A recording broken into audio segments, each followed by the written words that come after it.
than expected as well. S&P futures are down less than 0.1%. In Los Angeles, I'm David Brancaccio, Marketplace Morning Report from APM, American Public Media. The City of Jacksonville, NAACP, Urban League, and Jack's Chamber celebrate Dr. King at the 39th Annual Martin Luther King Jr. Breakfast, presented by Florida Blue on January 16th. Tickets and information available at jacksmlkbreakfast.com. Baptist Health is a proud supporter of First Coast Connect. Baptist Health, committed to building a healthier community for all of us. More info at 202-4YOU or baptistjacks.com. The North Florida TPO is dedicated to transportation planning, funding, clean fuels, and new technologies for a vibrant, resilient, and connected region. More information available at northfloridatpo.com. This is WJCT News 89.9 Jacksonville. Up next, national and local news from NPR and the WJCT News team.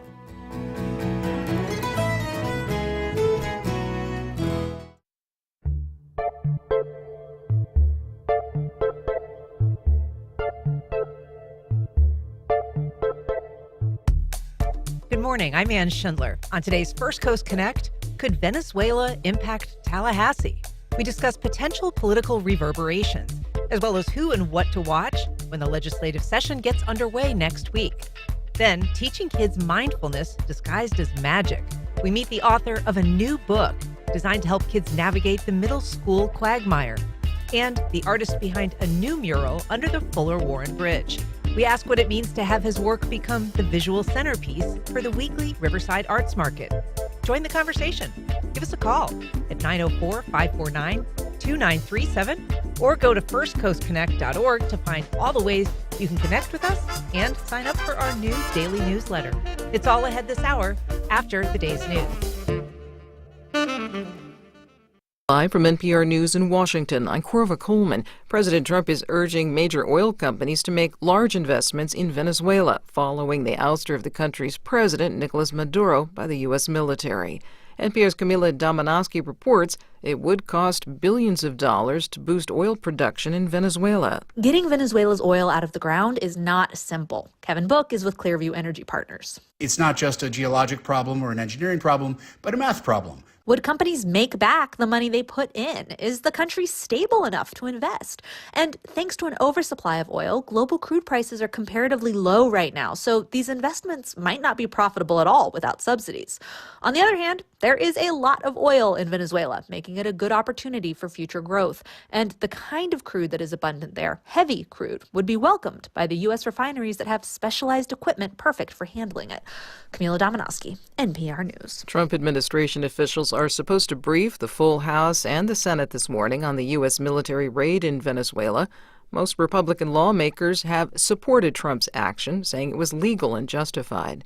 Trump spoke to House Republicans yesterday morning. He did touch on Venezuela, but NPR's Domenico Montanaro says the meeting was supposed to be about strategy for the upcoming midterm elections. Right at the beginning of his speech yesterday, Trump acknowledged the vulnerable position that he and his party are in simply because of history. But they say that when you win the presidency, you lose the midterm. And it's true that midterms are hard on a president's party. You know, on average, they lose more than 24 seats.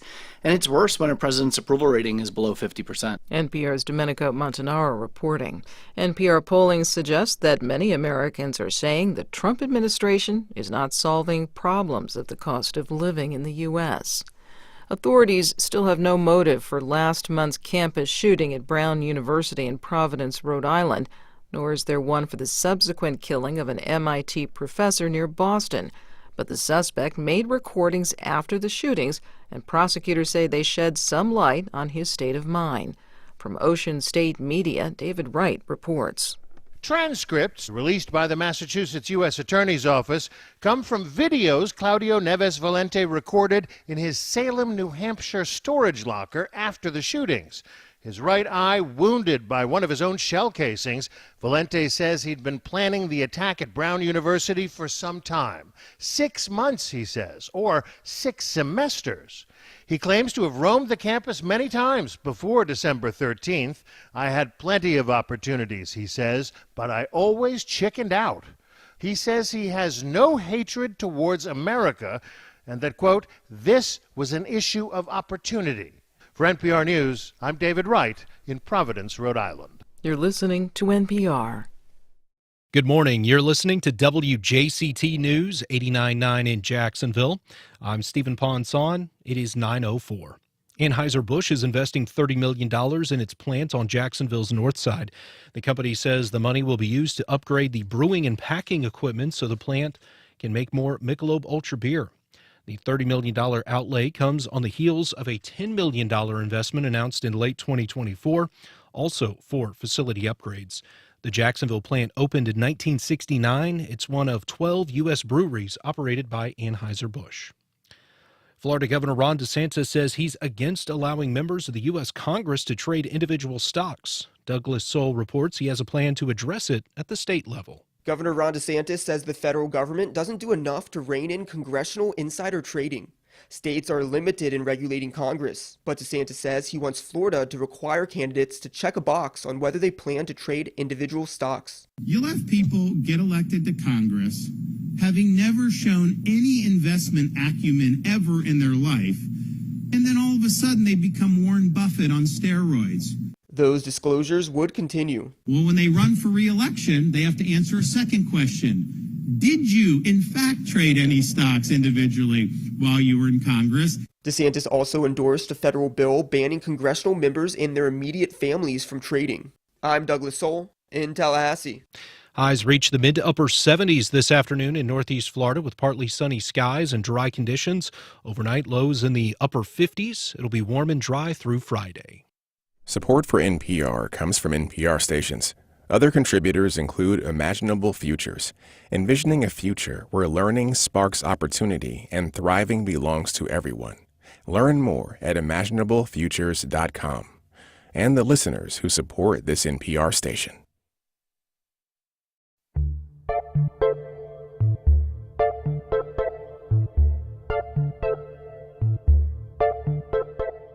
Support for First Coast Connect is provided in part by Baptist Health and North Florida TPO.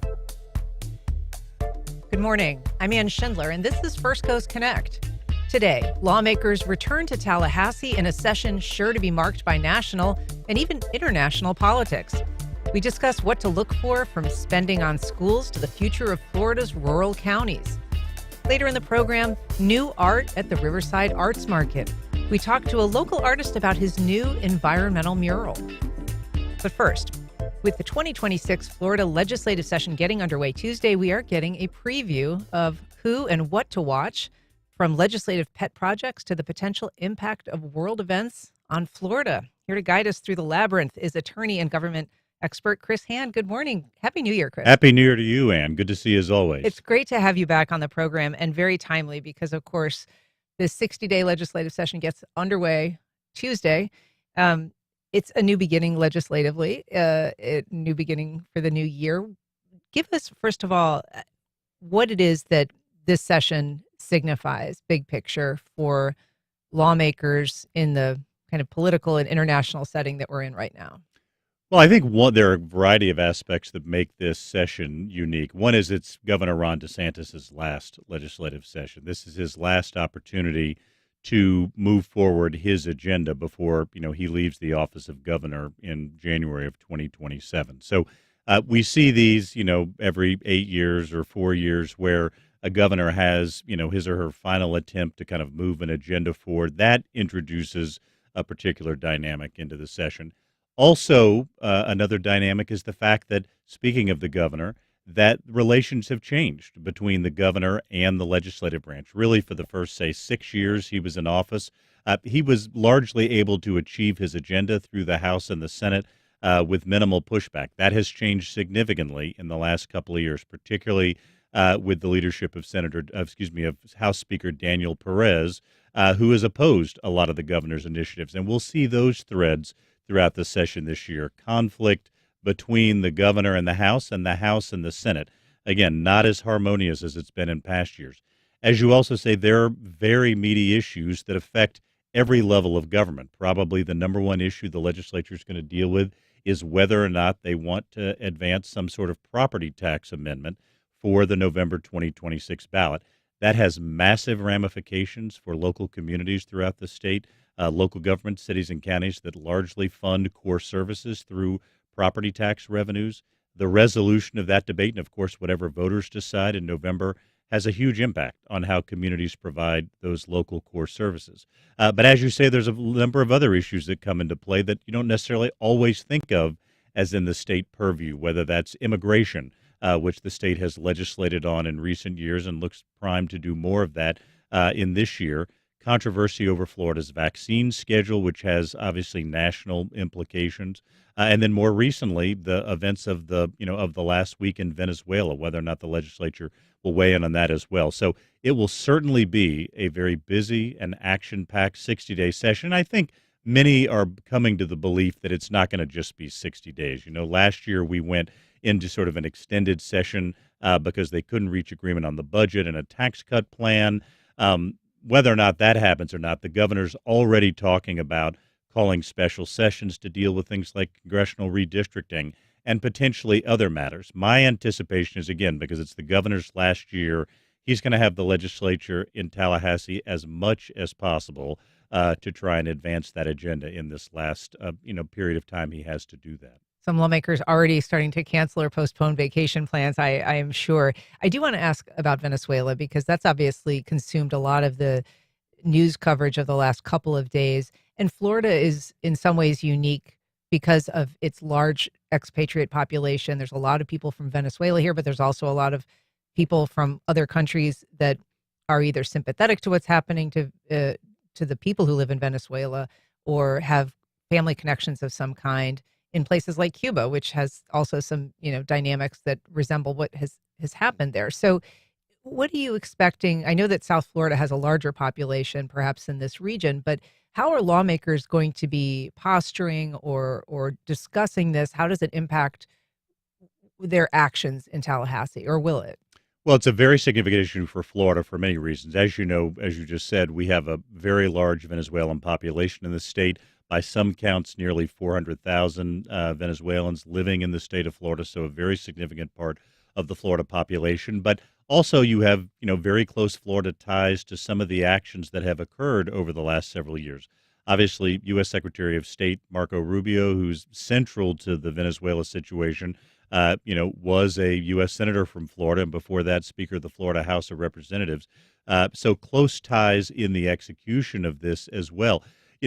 Really for the first several days of, after the U.S. action in Venezuela, there wasn't a lot of kind of messaging coming out of the governor's office on this, but he has, in the last 24 to 48 hours begun to speak publicly about this and has suggested that Florida, right now, the now former Venezuelan President Maduro is under indictment in the Southern District of New York in federal court.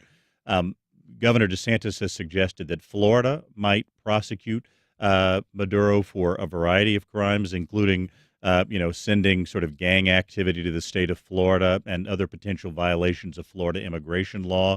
So Florida is now beginning to sort of weigh in on Maduro specifically, with the governor suggesting there could be prosecutions of him. We'll see what the legislature decides to do, if anything, related to this, but it's certainly going to be a topic of discussion when they return to Tallahassee next week. And one of the other things that's happening on a national level, are these midterm elections that are coming up in November. I think there's an expectation among Florida lawmakers that this could drive people to the polls, that it could animate, Republican leaning people, either of Venezuelan descent who are living in this country, or people with, sympathies or family members with connections to that country. How do you see it playing into either turnout or voter interest in the elections? Well, I don't think anything is all that simple in terms of what the political impact of the Venezuelan action might be. As you say, obviously, Maduro, I don't think anyone's too upset that he is no longer president. He was a tyrannical leader of Venezuela, really an illegitimate leader. I think, didn't legitimately win his last election. So I think there is some consensus that it is a good thing he is no longer in charge of Venezuela because of the sort of his very kind of harsh and repressive reign, blocking political opponents from speaking out. But the question is now, what happens now for Venezuela, now that he is no longer president? And I think that's where the politics of the situation are a little less clear because, again, look, the primary opposition leader in Venezuela just won the Nobel Peace Prize. The person who I think legitimately won the last election, you would think, well, these are the, folks who would naturally now kind of come to power in Venezuela with Maduro's departure. Well, that's not what's happened. His vice president has now become in power. So there already are some splits you're seeing, even among people who supported the Venezuelan operation as to what should happen next for Venezuela. Should Maduro's administration essentially be allowed to continue in power, with his successor? Or should, the rightfully elected president from the last election take office, or one of the other opposition leaders? I think right now the United States seems to be comfortable with his vice president in that particular role. That could cause real political schisms over time. Like, for example, there was a press conference earlier this week where Representative Mario Diaz-Balart from Florida was very adamant that, no, the opposition in Venezuela, we support them. That's who needs to take power. We need to transition to them. So we're even beginning to see some splits potentially in the Republican Party over what happens to Venezuela now that this action is taken. I mean, it does seem like it would be difficult for someone like Marco Rubio to thread that needle, since he has been so outspoken against the leadership and sort of the socialist regime of Maduro that, to accept or allow his allies, his vice president, to be running that country in his absence would seem to be a big step from sort of what the previous posturing has been. Well, no question. And again, would be, I think, a very different position, even that some Republican members of Congress in South Florida and others have taken on what should happen to Venezuela. I mean, I think there was a lot of genuine excitement in Venezuela about the fact that Maduro, again, this tyrannical leader, has departed the country. But again, he's departed the country only to have his sort of hand-picked vice president become the new leader. So I think that is going to be a big subject of discussion going forward. Is the United States going to stand behind the vice president of the president the country that has just been deposed, or are they going to push for a democratic transition where either the rightfully elected president in the last election can take power, or there are new elections, something where Venezuelans are able to sort of formally and in a democratic way, a small d democratic way, turn the page from this era. I think that's going to be a key issue to watch over the next several weeks as this Venezuelan situation unfolds. We're talking to Chris Hand about the politics surrounding the upcoming legislative session. If you'd like to call us on air, you can reach us at 904-549-2937, or you can go to firstcoastconnect.org to find all of the other ways you can connect with us. We've got a call from Wells in downtown. Good morning, Wells. Go ahead. Good morning, Ann. Listen to your show every day. I want to say in this month of Dr. King, what is happening in Venezuela is U.S. imperialism, and Dr. King spoke out against that. And U.S. imperialism is just an outgrowth of the needs of a corporate capitalist system that we live under here in America. And this is not the first time that this has happened. Under both administrations, the U.S. has interfered or assassinated democratically elected officials and presidents throughout Central America, South America, and in Africa. You have Guatemala, Nicaragua, Cuba, El Salvador, Honduras, Panama, Costa Rica, Grenada, Chile, Iran, Iraq, Afghanistan, Palestine, Congo, Sudan, Nigeria. And so this is what has to be done under the system we live under. And I think what we have to do is to begin to discuss, is this a system that we want to continue to live under, or is it a system that has outlived its usefulness? And I want to thank you for taking my call. Wells, thanks so much for your comments. I appreciate it. And noted, there is a long history of, our government intervening in either deposing other leaders or, arranging for things to happen behind the scenes, whether it's covert actions. Obviously, our country is not unique in that way, but we certainly have a pretty large footprint when it comes to doing that in the past, Chris. Well, I think there's one important distinction here, and Wells referred to kind of democratically elected leaders.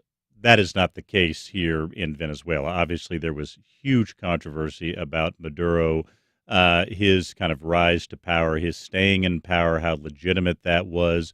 But I think, what many are now saying is this is an opportunity for the United States to help facilitate a transition to a truly democratically elected Venezuelan government. And I think some of the immediate concern in the aftermath of what happened is not what happened to Maduro, who, again, tyrannical leader, and now that's his kind of very harsh reign is over in Venezuela. But the United States now has this opportunity to transition to something democratic there. And that's been the concern, is that, as President Trump talks about, kind of rebuilding the oil industry, and again, Maduro's handpicked vice president remains in power. There are questions about how quickly are we going to facilitate this kind of transition of, democratically elected power in Venezuela. I think the sooner that happens, the sooner that puts some of those concerns to rest. Well, I do want to move on and talk about things that are more specific directly to this legislative session, because there's a lot to get to. And you'd mentioned, taxes, that's going to be one big issue. But I want to ask you about a recent headline, which I think would surprise a lot of people, this idea that there might be too much money for schools. This enormous amount of money found just sort of sitting in accounts, unspent, millions of dollars, hundreds of millions of dollars. What's going on with that?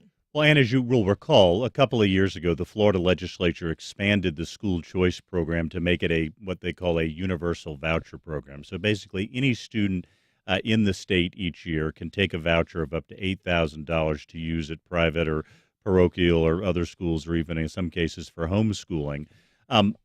Over the last several months, as kind of state audits of this program have unfolded, they've discovered some very interesting facts about the program. First of all, about 500,000 students have signed up for this program. It's a very now significant financial obligation the state makes.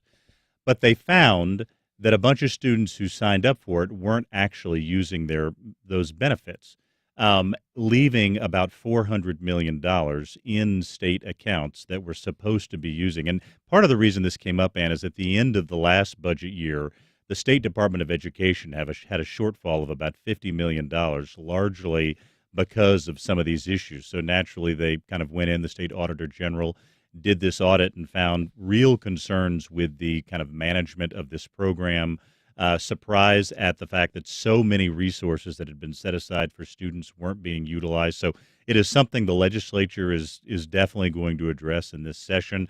State Senator Don Gates from the Panhandle has sort of taken the lead on trying to bring some accountability, and he's been very blunt in his language about the administration of this program. That tends to be his way, but he said, look, this is just sort of bad stewardship, and it's kind of our job as a legislature to improve that stewardship. So look for some changes to that school choice program, at least in the administration and implementation of it, if not in the construction of the program, to try and make sure that if people do elect to take these funds, they're either using them, or if they're not going to use them, they're kind of going back into the state budget for other use. And to put that amount in context, you said $400 million. That is, according to critics of this, saying that's $100 million more than the state spends on school safety.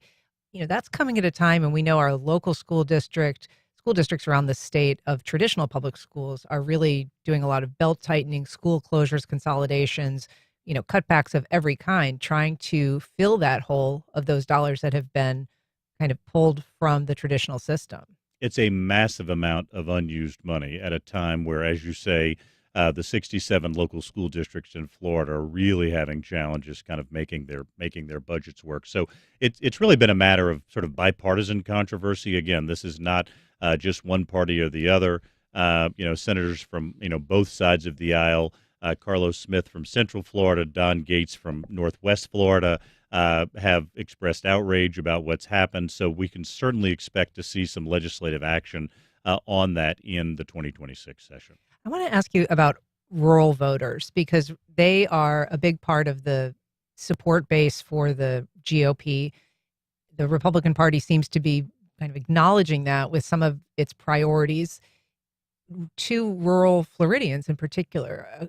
There was a big initiative that didn't make it through last year by the Senate president, but it is back, and it's part of a whole kind of raft of issues that could impact rural voters, whether it's health, investment, preserving conservation lands, but also things like AI data centers, which are now eyeing a lot of undeveloped land around the state. So what's happening with rural voters? What is happening politically? What are the motives? And what could we expect to see legislatively?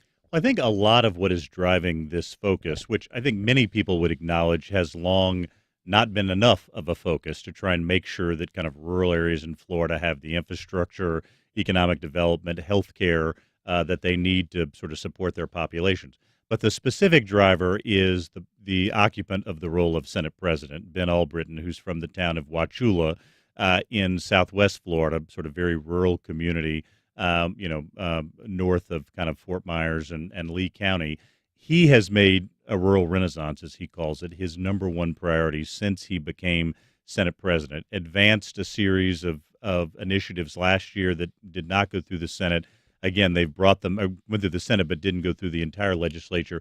He's brought them back this year. State Senator Corey Simon from kind of Northwest Florida is the kind of the lead on that.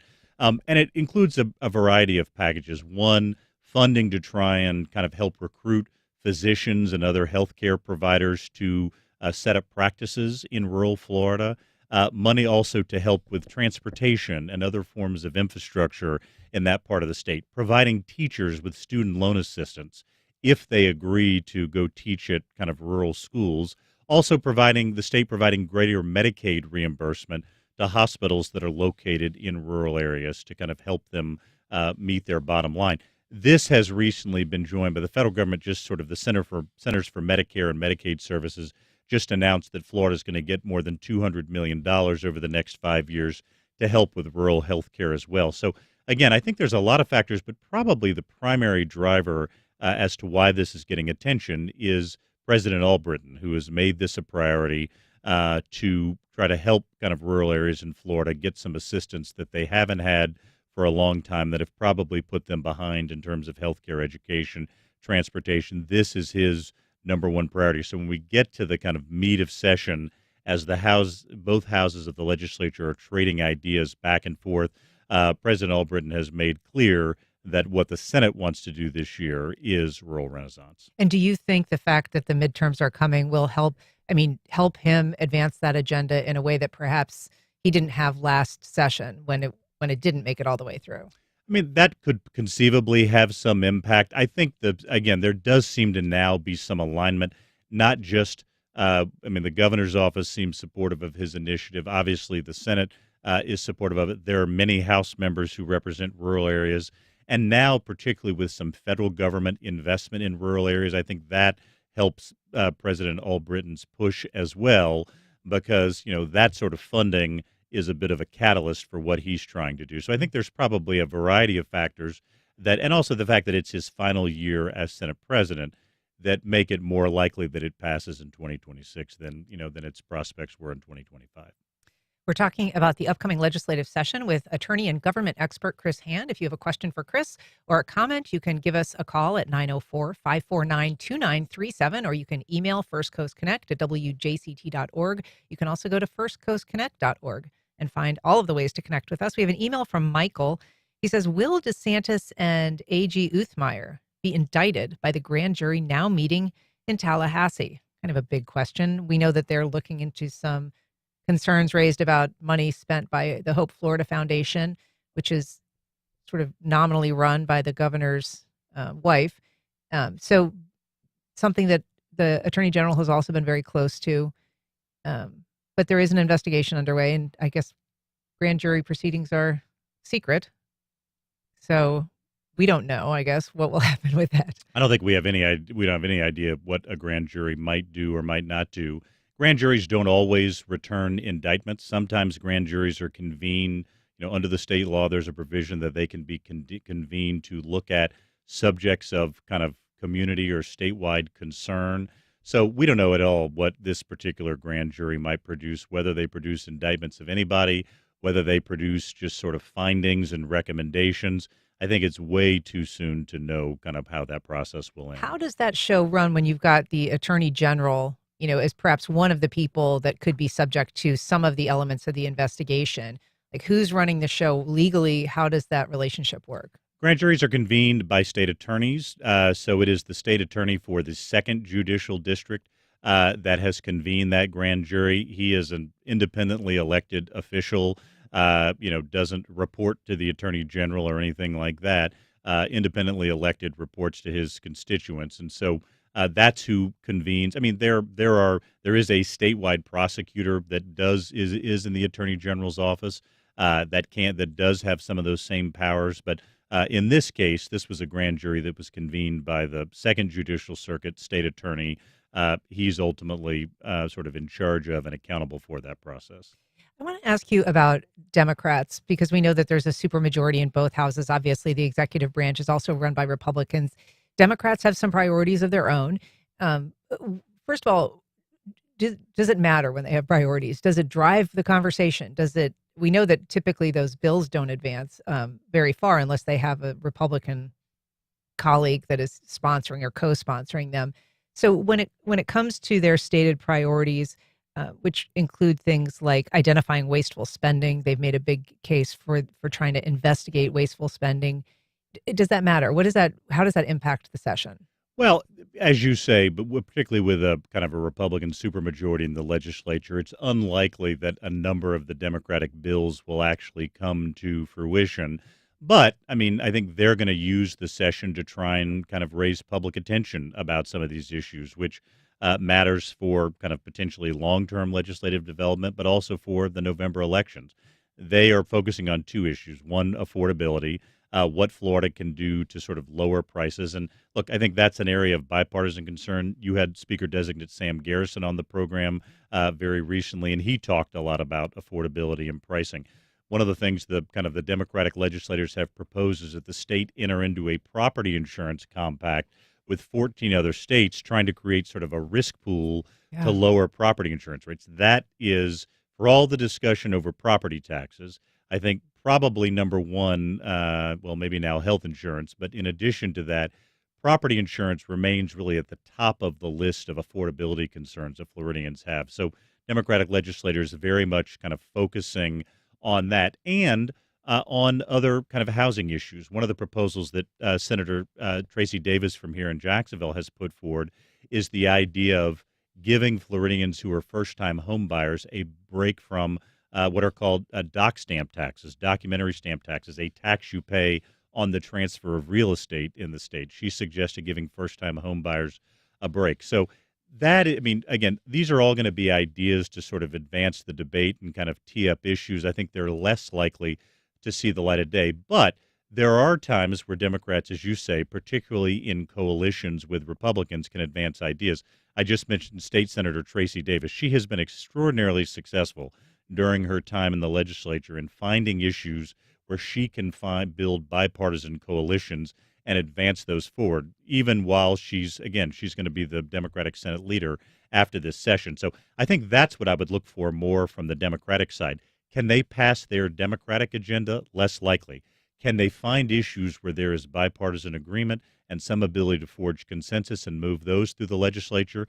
Following with the example of Senator Davis, I think that is more likely. You know, the idea of an insurance pool, I know you're not an insurance expert, but it is an interesting idea. Certainly it would diversify risk, but it does make you wonder who would want to partner with Florida. I feel like there's so much liability in this state with, climate-related disasters or whatever. It doesn't seem like we would be necessarily a great person to build an insurance pool relationship with. Well, you're probably not going to attract someone like, Kansas or Nebraska, like in the middle of the country that doesn't deal with hurricanes, although they do deal with other kinds of natural disasters.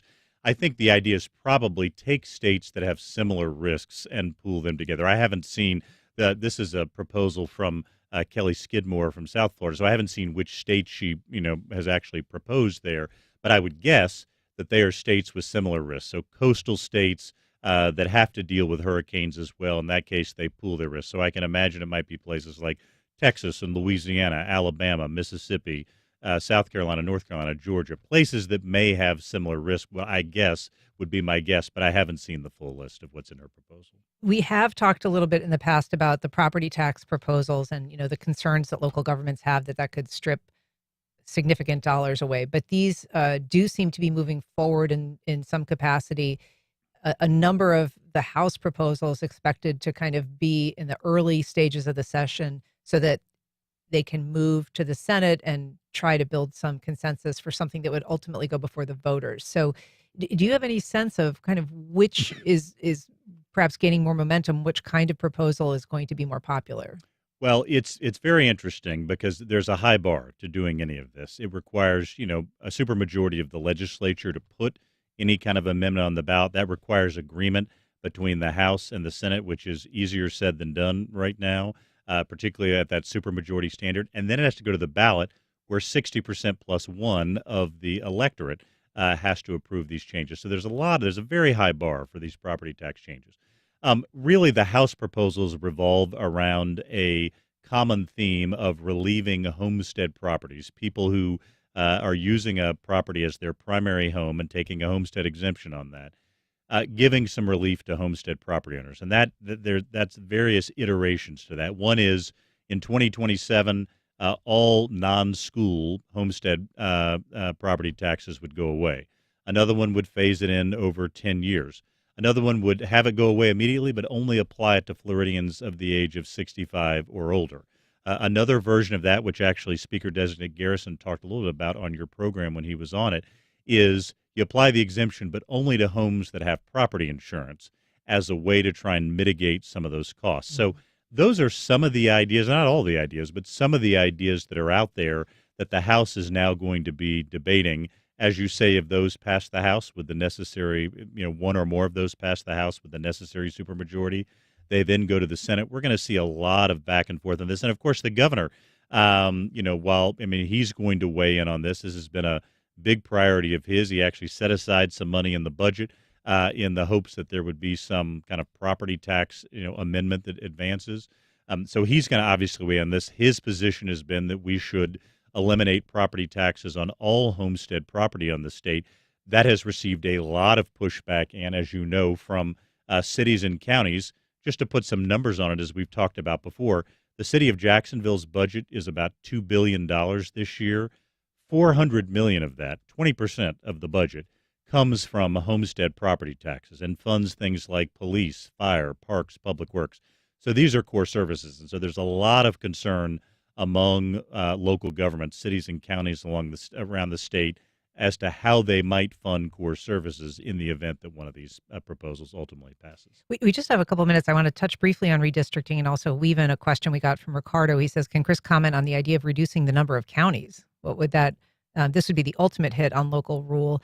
And I'm not familiar with that proposal, but obviously Florida's got it's got 67 counties, and consolidating some of those would certainly shift the balance of power, as would redistricting. I think that is unlikely. That would require constitutional changes to change the number of counties. I think it's unlikely that a number of counties are going to be interested in consolidating with other counties as well. But again, always an issue that pops up from time to time and sort of worth keeping an eye on as well. But you mentioned congressional redistricting. Obviously, that has been this mid-cycle redistricting has been a huge issue across the country this year. Texas redrew its lines, which prompted California to redraw its lines. Very recently in Indiana, there was a push made to redraw its congressional lines. The Indiana legislature voted that down, decided not to do it. So Florida may be sort of the last frontier in that kind of nationwide effort this year. The governor has talked about wanting to call a special session in March. There's a case about the Voting Rights Act that's pending before the U.S. Supreme Court right now, which could influence this debate. So he has said that he wants to do this after the session in hopes the Supreme Court provides clarity on that.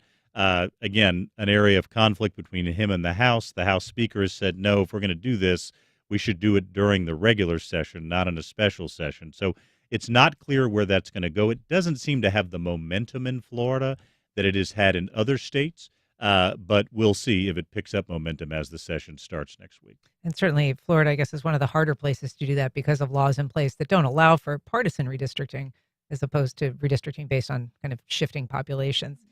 But a lot to watch there and so much to watch during this legislative session. We will have to catch up midway through with you when you come on the next time. Chris Hand, thank you so much for being here. Thank you, and look forward to seeing you in February. All right. Up next, helping kids unlock their inner strength through mindfulness disguised as magic.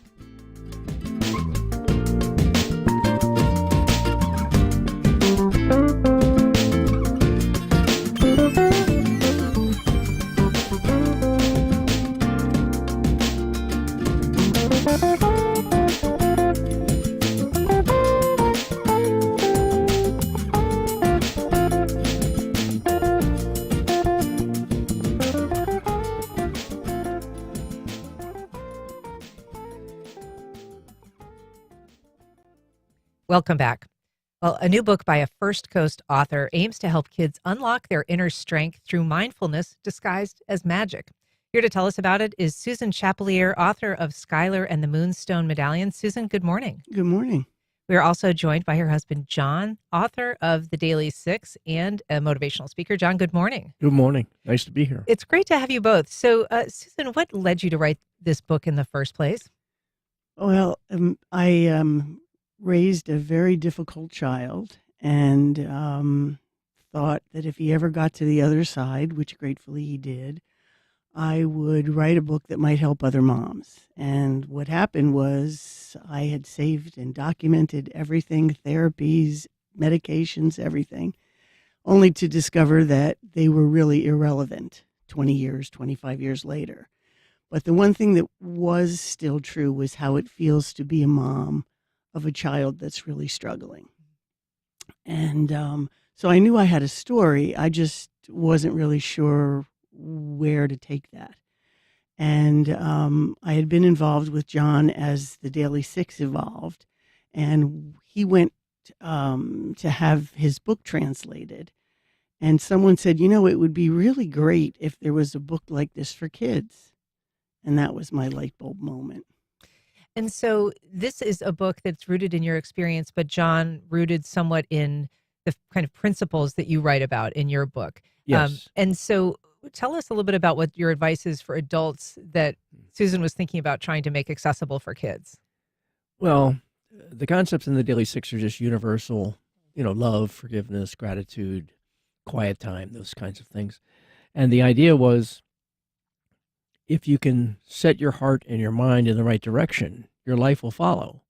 And if you can follow the intentions you set in the morning, but you have to set them, how many times do we imagine we're going to be peaceful or calm or loving, and as soon as we get into traffic, the whole thing changes. Right. So the idea is to set intentions in the morning that you find a way to follow during the day as your day progresses, so you can stay on the path that you've set for yourself. And while my book was instructional, because that's what all I thought about was writing sort of a, how to influence people kind of thing, more spiritual based. Susan wrote out a book that's just all experiential. So it really takes the kids on an adventure where they experience the concepts of quiet time or willingness or love and forgiveness, those kinds of things. And so from a kid's standpoint, it's how to sort of recover their own inner powers that they have. They just tend to let those go as they're trying to go through the agonies of young teenage years and middle school and those kinds of things. And for parents, it gives them a plan of how to look at their children and help encourage them along this path to be more peaceful and positive each day as they go along. And to John's point, Susan, it is difficult for grownups to do some of this stuff. You're talking in your book about a child with a variety of challenges, some social isolation, a medical condition that is alienating from her peers, and, also her own sort of sense of regret about certain things that have happened in her young life. So you are trying to impart lessons, and you're doing so in sort of a magical conceit. Talk about, first of all, how you chose the characteristics of this character, what you wanted to emphasize as challenges or obstacles to overcome, and then why you chose to present some remedies or some solutions through the idea of these magic moonstones. Well, the moonstones represent each of the powers, which are 6 powers, 6 daily 6, same concept. But I wanted to develop a story that kids would enjoy reading. I didn't want this to feel like homework. I wanted them to be really engaged with the characters. And while Skylar was somewhat patterned after my son in our experiences, it's truly fiction. And she is part of a group of a secret club with 5 other kids. And between these 6 kids, I think most adolescents could find themselves in those characters. And then there's the drama teacher who sort of spearheads all this and takes them to places where they are not being taught, but they are discovering. Right. And so this is set in a kind of a classroom setting. How does the teacher, or excuse me, in a kind of it's the drama teacher takes these kids on adventures, and it's set in Washington D.C., which is where you're from, right? Yeah. And so, but during the course of these lessons, I guess, for lack of a better term, she's trying to help kids connect with sort of their own better attributes. Yes. Not necessarily teaching them new things, but teaching them how to access things that they may already possess. Right. It's all inner powers. They have it. They just need to know how to use it, and it gives them a sense of control. Kids at that age feel like they don't have control over their lives, and if they can learn these tools, it can help them.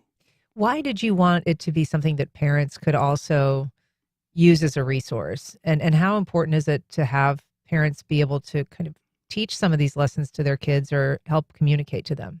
I think because when I was in that situation, I was always looking for something like that. I tried absolutely everything, support groups and all kinds of things. And I think if I had had these tools at my disposal, you count to 3, you take deep breaths. These are things that we did when my son was coming up. And this is just much more thoughtful, I think. Yeah. So what is your hope, John? This book that Susan has written, do you think it's the kind of thing that can impact young people in a way that when they reach adulthood, they won't be as reliant on the need to find your, 6 tools or Right. even, need the advice to formulate a path ahead? Well, the reason the book is called The Daily 6 is because I would like, if these kids can pick these skills up. I mean, I've been working on this for 20 years with adult clients all over the world, and it's amazing how few people in adulthood really learn any of these things. That's not the kind of thing they learn in high school, college, graduate school. Nothing. You don't learn how to be loving or forgiving or kind or gentle or inclusive. These kinds of things we tend to approach things oppositionally, and this is letting that go and being inclusive and encouraging to people and supportive. It is interesting that, things that we consider so important in terms of how we behave as human beings Right.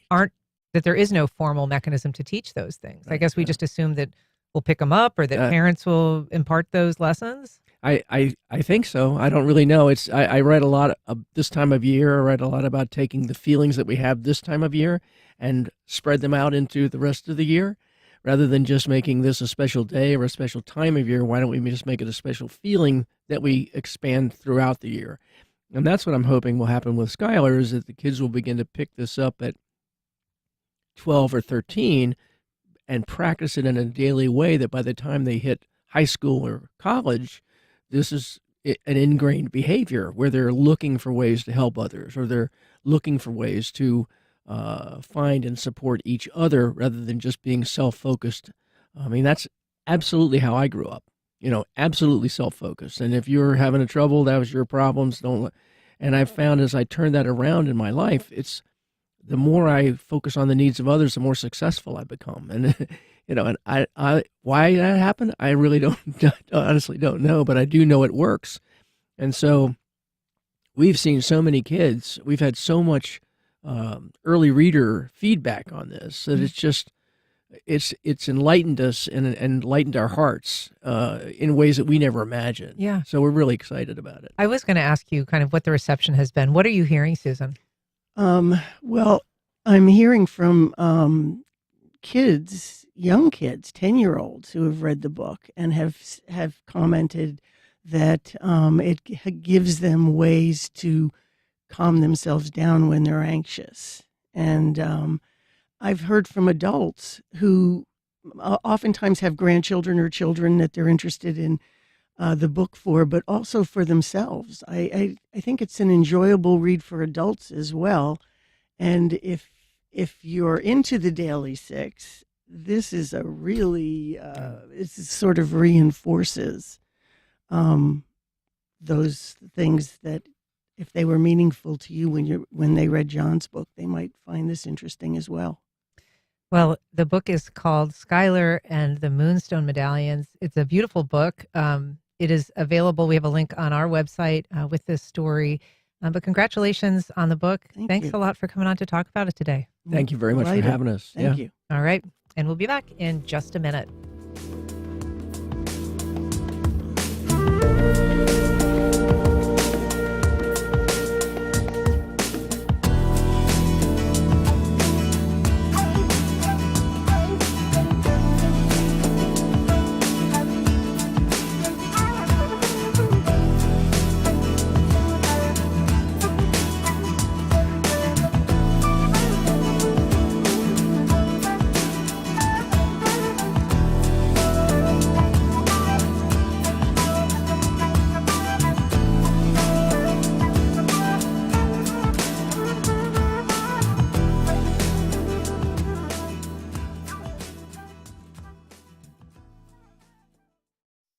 Congaree and Pen, dedicated to agriculture and culinary endeavors, offering field-to-fork dining and outdoor experiences on over 300 acres. Sip, dine, explore. Information at congareeandpen.com. Terrell Hogan Law. I'm Wayne Hogan. Accidents can happen when you least expect it. For decades, our attorneys have dug out the facts to help juries decide who's at fault. More at terrellhoganlaw.com. Join WJCT for Guitar by Candlelight, featuring Benesse and Pablo. One night only, Thursday, January 15th at the WJCT Soundstage. Let Benesse and Pablo take you on an intimate musical journey to exotic places with classic songs. With fiery Spanish guitar, cool Mediterranean rhythms, join Benesse and Pablo for Guitar by Candlelight, an intimate concert experience. One night only, Thursday, January 15th at the WJCT Soundstage. Go to wjct.org/events for tickets.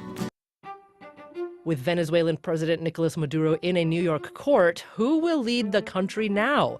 President Trump says, So we are going to run the country until such time as we can do a safe, proper, and judicious transition.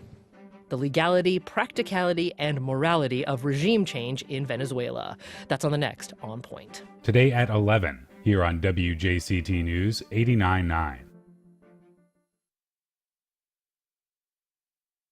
The Palisades and Eaton fire started in LA County on January 7, 2025. Driven by the dry, hot Santa Ana winds, they burned down entire neighborhoods, destroying 16,000 structures and leaving 31 people dead.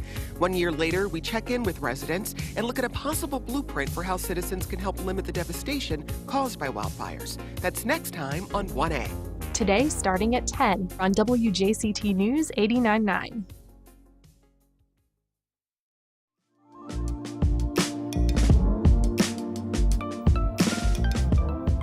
Welcome back. Well, a new piece of public artwork was unveiled just a couple weeks ago, part of a new visual centerpiece of the Riverside Arts Market. Here to tell us about it and his inspiration is muralist Patrick Maxey. Patrick, welcome. Thank you. Hello. Hello. So first of all, congratulations on being selected.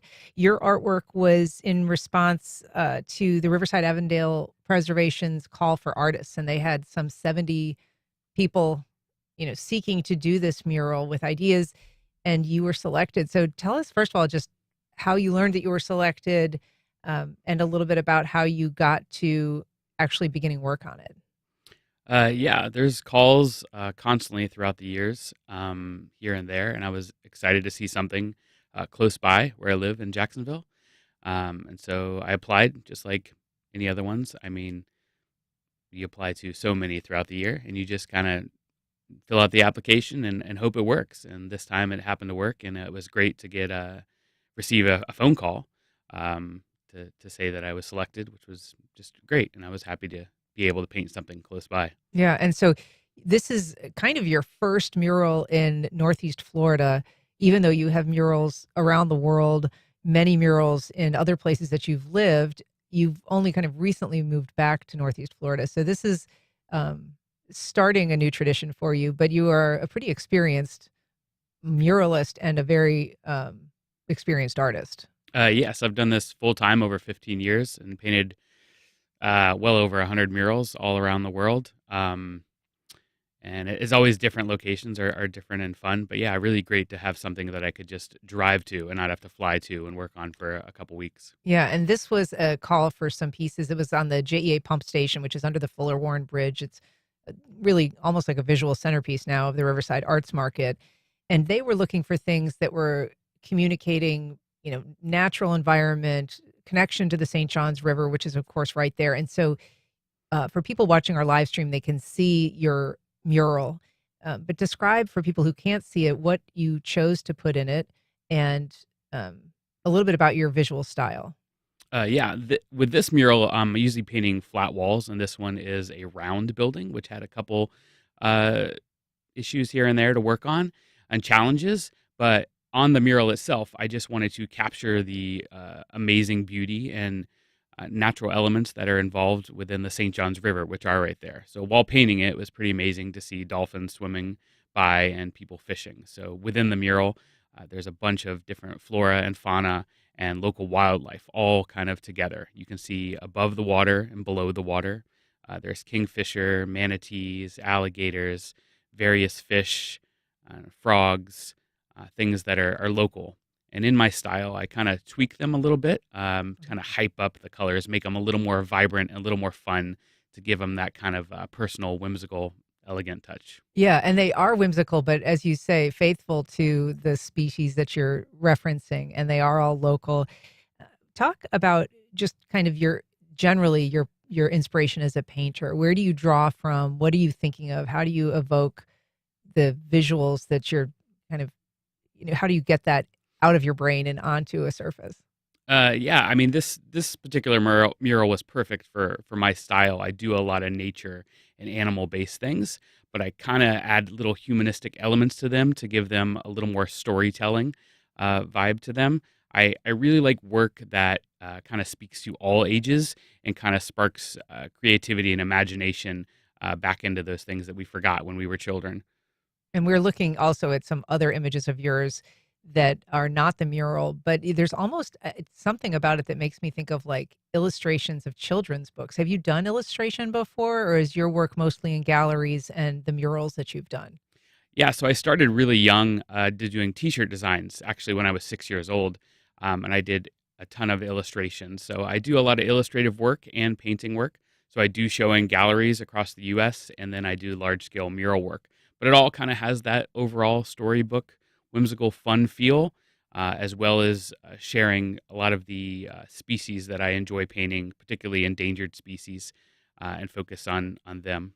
And I understand that in addition to the creatures that are in the mural, there's also some hidden hearts. Can you tell us a little bit about what they symbolize? Are they difficult to find? Some of them are. So a few years ago, I became a father, and so I started adding these little kind of painted hearts within my murals when I was traveling away to kind of give a nod to my family, like, hey, they were part of the mural, and I'm thinking of them. And I continue to do it throughout murals. And then this one, they found out that I did that, and they were like, ooh, could you maybe add some in this one as well? And I was like, let's make it a event, a thing that people can find. So within this mural, there are 10 small hidden hearts throughout the piece. So sometimes people let me know, like, hey, I found 8. Some are very small, some are very obvious, but they're all hidden without the piece. Has anybody found all 10?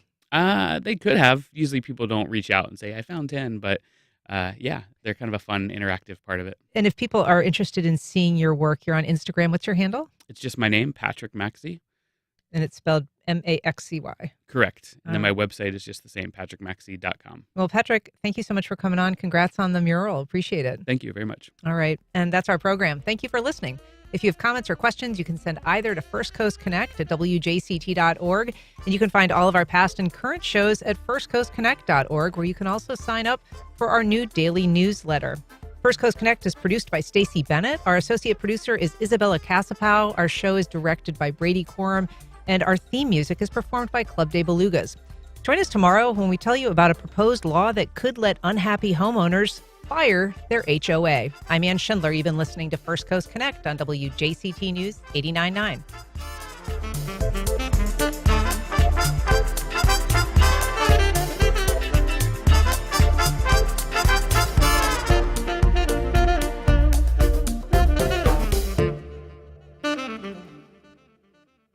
Support for First Coast Connect is provided by Baptist Health and the North Florida TPO. Baptist Health is a proud supporter of First Coast Connect. Baptist Health, committed to building a healthier community for all of us. More info at 202-4YOU or baptistjacks.com. The North Florida TPO is committed to shaping our transportation future. We're focused on planning, funding, clean fuels, and new technologies for a vibrant, connected community. Learn more at northfloridatpo.com. It's the sound of trust, of calm, of clarity. The sound of WJCT News 89.9, bringing the world to Jacksonville every morning with NPR and local reporting that leads the way.